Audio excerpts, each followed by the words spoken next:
How to change Facebook business page password. So let's begin.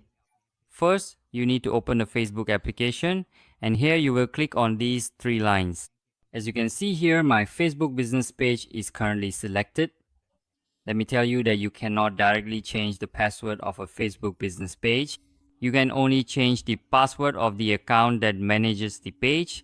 So for that, you need to switch to your Facebook account, and from there you can change your Facebook account's password.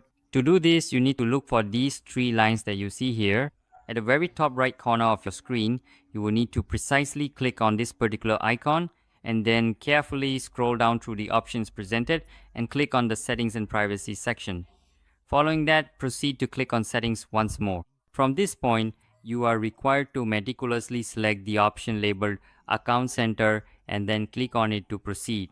Subsequently, you will need to scroll further down the page and click on Password and Security to access those settings.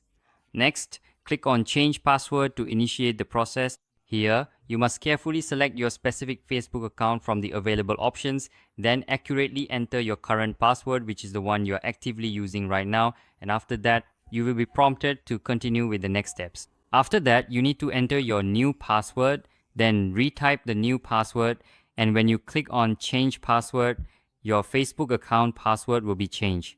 In the same way, Facebook business page password will also be changed in the same way. So this was today's video. I hope you liked the video. If you did, please like the video, subscribe to our channel, and make sure to press the bell icon.